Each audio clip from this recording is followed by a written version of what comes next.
En esta ocasión les quiero conversar un poco acerca de estas capacidades humanas que nos hacen distintos a los otros seres, a los seres instintivos. Nosotros tenemos una conciencia del valor y esa conciencia del valor, del ideal común, del bien común, del sentido común es lo que nos diferencia del resto de las especies. La labor que hacemos con esas capacidades es irlas desarrollando al máximo que podemos en calidad, en comunicación y en armonía. Y en la experiencia artística, en la labor creativa, estos tres aspectos, emocional, intelectual y conductual, tienen una importancia enorme. Por lo tanto, debemos conocerlos, debemos comprenderlos y debemos también ajustarnos a las necesidades propias de estas capacidades. Si decimos que tenemos capacidad sensible, pues lógicamente tenemos que buscar aquellos aspectos sensibles que nos gratifican, nos congratulan, nos hacen sentirnos cada vez mejor. Si tenemos aspectos intelectuales, pues lógicamente tenemos que asegurarnos en el convencimiento de aquellas cosas que nos convencen. Y si tenemos también una capacidad creativa, un desarrollo de la voluntad, tenemos que ir buscando qué tipo de expectativas son aquellas que nos permiten lograr objetivos más amplios.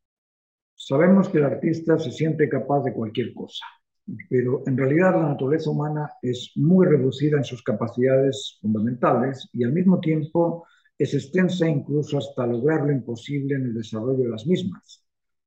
Las capacidades humanas decimos que son tres: la capacidad emocional, intelectual y creativa, igual que a nivel social. Nosotros dividimos la sociedad en tres aspectos: en la salud, en la educación y el trabajo, que son aspectos importantes, derivados también de este contenido emocional.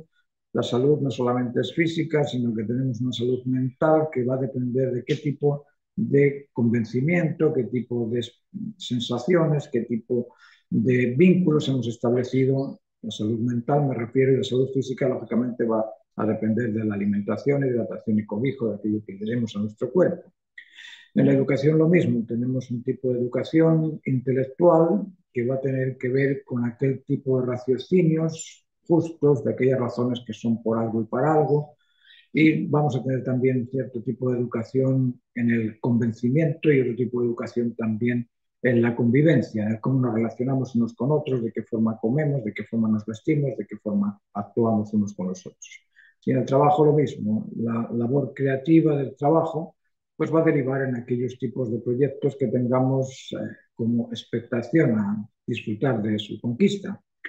Lo mismo ocurre en la sociedad con estos tres apartados: legislativo, judicial y ejecutivo. Los tres son derivados de la emoción, del intelecto y de la voluntad, igual que estos aspectos de la libertad, autonomía y responsabilidad. Estas son cualidades o capacidades humanas que nos distinguen a todos del resto de la creación.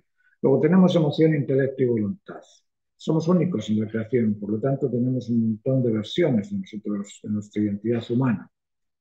¿Qué es la emoción? La emoción es la capacidad sensible que nos permite captar lo necesario. ¿Qué es una necesidad? Esto sí que es importante de comprender.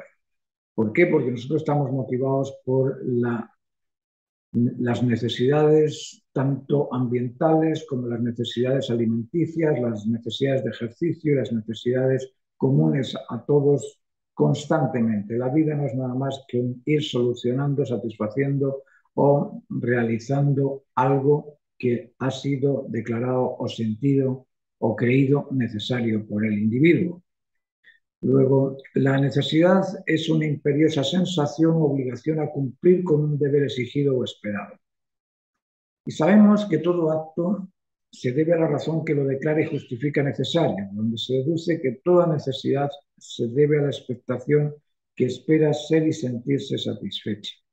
¿Qué es sensación? Estamos hablando de dos cosas distintas. En principio hablamos de la necesidad, de qué era una necesidad. ¿Por qué? Porque la emoción está constantemente ligada con esto que llamamos necesidad, sensación, sentimientos, pero a veces no lo determinamos, no aclaramos cuál es el significado de la sensación, cuál es el significado del sentimiento, cuál es el significado de esa necesidad.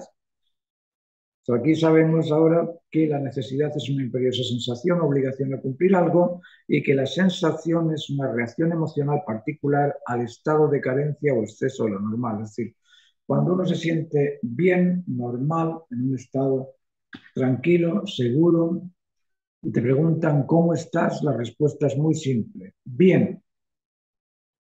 Quizá alguno lo extienda y diga, ¿y tú? Pero hasta ahí llega. Me siento bien. ¿Por qué? Porque estoy en paz, estoy tranquilo, estoy seguro, estoy confiado. Vale. Ahora, ¿qué pasa cuando alguien siente carencia de algo? Está carente de seguridad y empiezas a mirar por todas partes porque estás inseguro. La sensación de inseguridad te lo da el miedo, te lo da el temor a perder algo. Eso es una sensación, por carencia en ese caso.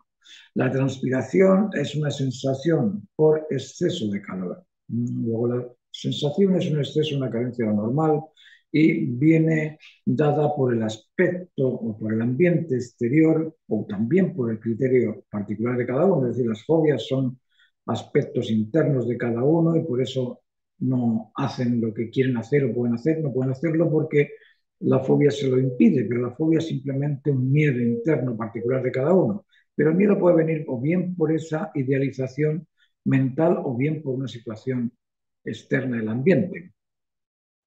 La sensación es transmitida por los sentidos a través de los neurotransmisores y percibida por la sensibilidad emocional del individuo e identificada por el intelecto que informa a la conciencia y determina la reacción adecuada a ese tipo de sensación, ese tipo de estímulo que genera ese impulso al llegar al personaje, al llegar al individuo. Luego, ¿qué es el sentimiento? Ya hemos hablado de que la emoción es la capacidad sensible que nos permite captar lo necesario. Hemos hablado que una necesidad es una imperiosa sensación o obligación a cumplir algo, que la sensación es un exceso o carencia de lo normal y el sentimiento es el recuerdo almacenado en la memoria de una determinada sensación.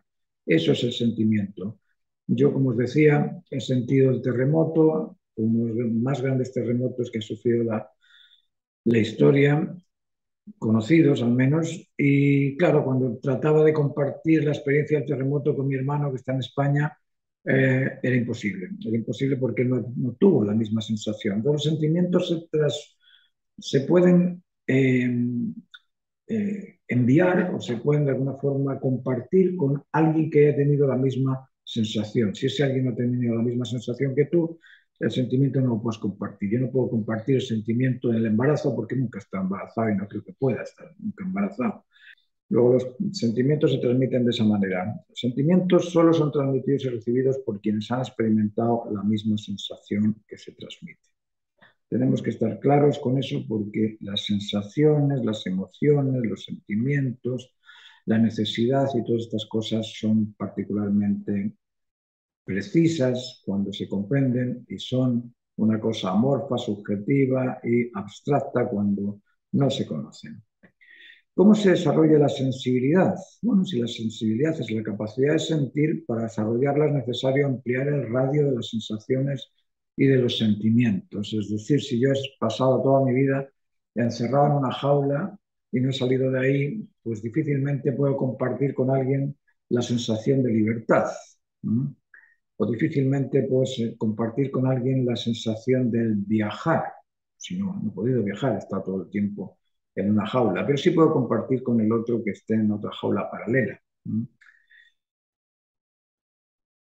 Luego la sensibilidad se desarrolla ampliando, abriéndose a nuevas sensaciones, a nuevas experiencias. Si soy consciente de las necesidades propias de mi persona y además adquiero esa noción de ser sensible a las necesidades de mi amigo y además del vecino y además de mi condominio y además de mi ciudad y de mi nación y del mundo, a la medida que voy ampliando las necesidades propias de cada una de estos diámetros, por llamarlos de alguna manera, estas extensiones, pues voy extendiendo también mi sensibilidad.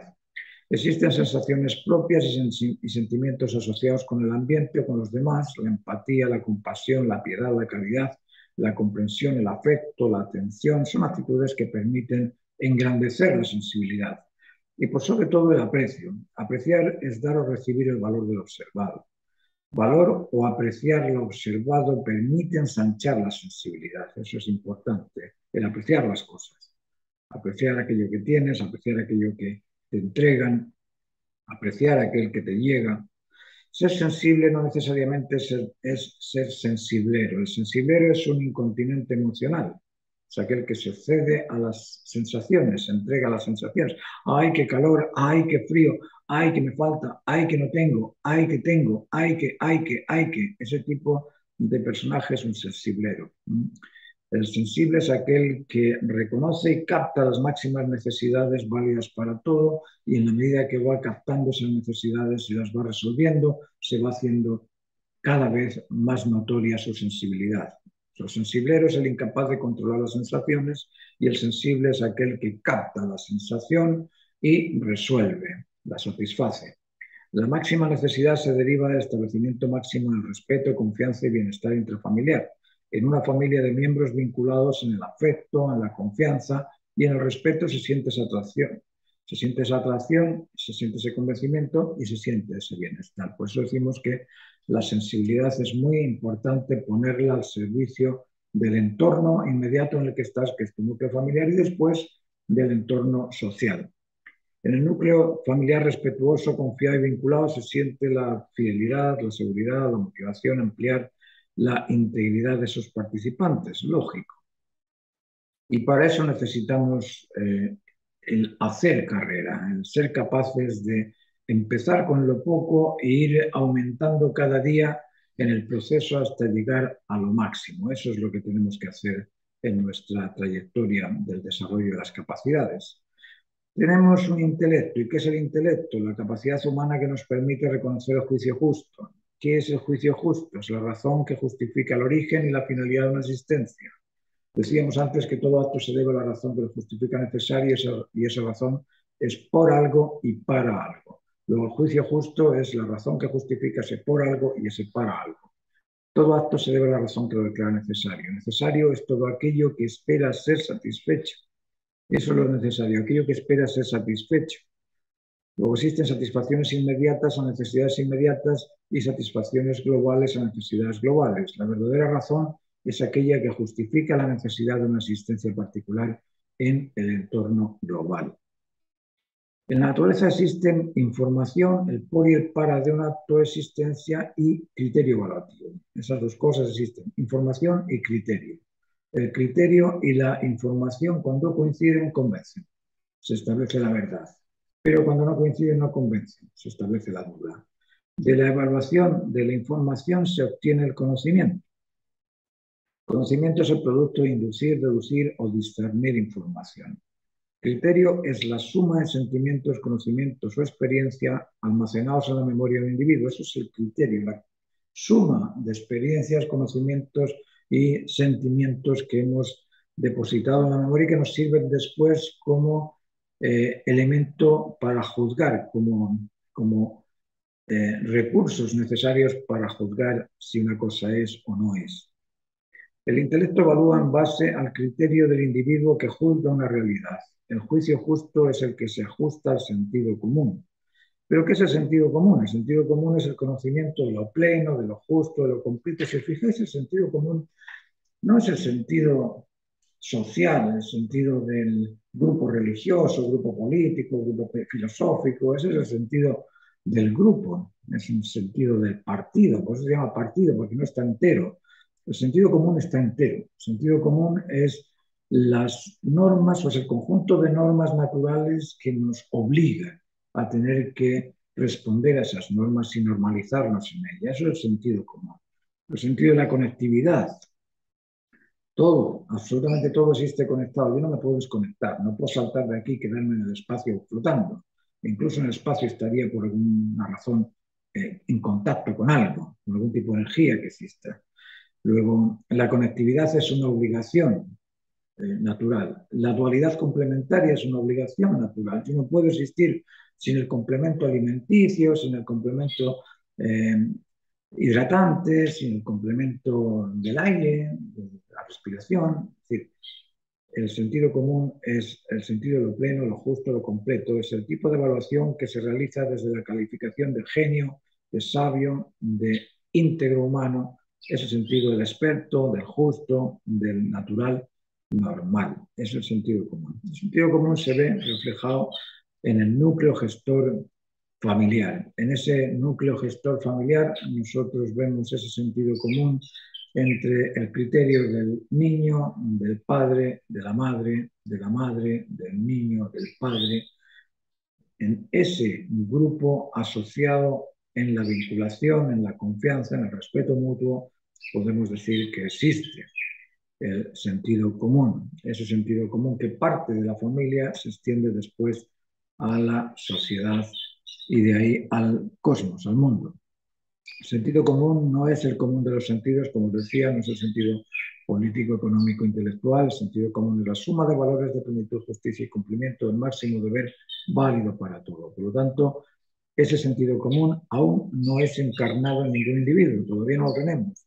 Ese sentido por todos esperado y que solo se establece sobre la totalidad de los deberes cumplidos. Es decir, cuando tengamos todo cumplido, si es que se puede, porque ese es un horizonte que nunca se va a llegar a ello, pero a medida que vamos progresando en esa construcción de lo pleno, lo justo y lo completo, vamos a ir desarrollando el sentido común, que es un ideal, y como todo horizonte se observa siempre en la distancia y nunca se llega a él. ¿Qué es la inteligencia? La inteligencia es la habilidad de analizar y comparar una información con otra. La inteligencia es un sistema operativo que se encarga de emitir juicios de valor, tanto emocional como intelectual o motivacional. Eso es la inteligencia. ¿Existen inteligencias superiores e inferiores? Depende de lo que consideres inteligencia. Si consideras la inteligencia como esa capacidad de asociar una cosa con otra para discernir y determinar una sentencia, pues no hay una inteligencia superior e inferior. Esto es como decir, entre el juez, el abogado fiscal y el defensor, ¿existe algún tipo de juicio superior e inferior? No, el juicio no existe en superior e inferior. El juicio es el tribunal que se establece ahí. Ahora, lo que va a existir son más sentencias o menos sentencias. Ahí puedo decir, sí, este tribunal tiene más sentencias que el otro. Lo mismo pasa con la inteligencia. Si comprendemos la inteligencia como el mecanismo inductivo-deductivo que discierne y determina un juicio, la inteligencia no crece. Lo que sí que crece son los conocimientos que adquiere esa memoria mediante la inteligencia. Luego, el mecanismo es siempre el mismo en todo tipo de determinación del juicio. La inteligencia es similar a un juzgado, como decía. Existe un juez, que es la conciencia, un fiscal y un defensor, la duda o el convencimiento, y el veredicto o sentencia, que es el juicio o convencimiento. ¿Cómo se desarrolla el intelecto? El intelecto no se desarrolla. Lo que se desarrolla es el criterio con el que se evalúa. Y para evaluar inteligentemente es necesario de un criterio certero, sin mentiras, sin dudas, amplio en su calidad de ser certero o de ser ajustado. Y por eso lo importante es ser sincero y evaluar los conocimientos como lo evaluaría el experto, el genio o el sabio. Desde ese punto de vista es más rápido desarrollar un sentido común que si vamos defendiendo las nociones de las particularidades por sí mismas.